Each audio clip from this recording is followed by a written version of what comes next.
আর আজ এক জি আছে খাবারে থাকছে আমিষ। হুম, সুস্বাদু নিরামিষ পদ নবরত্ন। নবরত্ন মূলত একটি সংস্কৃত শব্দ, যার অর্থ ৯টি রত্ন। অপরদিকে কোর্মা বা কুর্মা হল দই, ক্রিম, বাদাম এবং নারকেলের পেস্ট সহ খাবার। এই বিশেষ স্বাদের খাবারটির নামকরণ করা হয়েছে মুঘল সম্রাট আকবরের ৯টি রত্নকে নিয়ে। বেশ, তাহলে আমরা শুরু করি। হ্যাঁ, আমি প্রথমে একটু জল নিয়ে নেব। Thank you. জল দিয়ে কাঁচা সবজিগুলোকে একটুখানি সেদ্ধ করে নেব। জল দিলাম, দিয়ে আমি এর মধ্যে অল্প নুন দেব।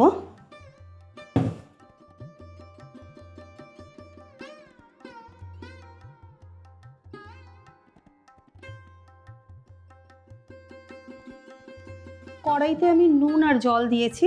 এবার আমি একে একে সবজিগুলো এর মধ্যে অ্যাড করব। প্রথমে দিচ্ছি আমি গাজর। গাজর না, গাজরগুলোকে ছোট ছোট করে ছোট ছোট পিসে আমি গাজরগুলোকে কেটে নিয়েছি।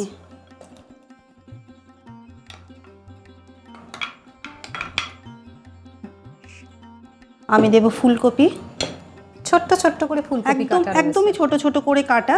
এতে সেদ্ধও তাড়াতাড়ি হয়ে যাবে আর মিশেও যাবে তাড়াতাড়ি, ভালো মশলাটার ভিতর ঢুকবেও একদম। কর্ন,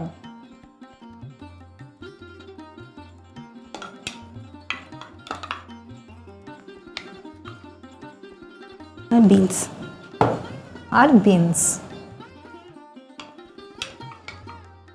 এই নবরত্ন এমন একটা ডিশ যেটার মধ্যে সমস্ত রকমের সবজি থাকে, ফলে সমস্ত সবজির যে আলাদা আলাদা যে পুষ্টিগুণ সেগুলো সব কিন্তু একসাথে একটা বাটিতেই মানে চলে আসে আমাদের কাছে।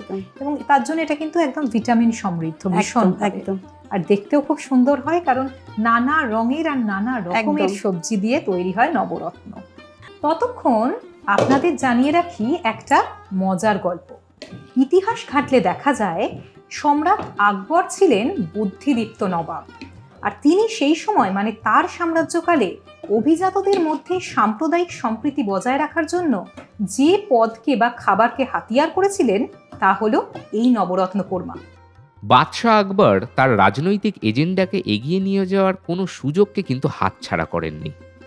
ফলশ্রুতিতে তিনি তার শাসনকালে হিন্দু মুসলিম ঐক্যের উপর জোর দিয়েছিলেন। এই উদ্দেশ্যে তিনি দিন-ই-ইলাহি প্রবর্তন থেকে শুরু করে তার দরবারে অনেক হিন্দু অভিজাতককে তালিকাভুক্ত করার জন্য যথেষ্ট পরিশ্রম করেছিলেন। তবে এখানেই শেষ নয়, আকবর তার খানসামাকে খাবারে তার সাম্প্রদায়িক সম্প্রীতির এজেন্ডাকে অন্তর্ভুক্ত করার জন্য কড়া আদেশ দিয়েছিলেন। ফলস্বরূপ একটা উদ্ভাবনী খাবার ছিল যা নবরত্ন কোর্মা নামে পরিচিত হয়েছিল। দিদি, কত দূর হয়েছে নবরত্ন? আমার সমস্ত কিছু ইনগ্রেডিয়েন্টস একসঙ্গে মেশানো হয়ে গেছে, মানে অলমোস্ট রেডি। আর ভীষণ সুন্দর একটা গন্ধ বেরোচ্ছে একদম। এবার শুধুই আমাদের সার্ভ করার পালা, মানে আমার টেস্ট করার পালা। একদম একদম। আমার নাম্বার তো তোমাকেই দিতে হবে, আমি কতদূর পেরে উঠলাম। তাই এটা একদম 100-100 দেখেই বোঝা যাচ্ছে, একদম মানে হিরো ডিশ।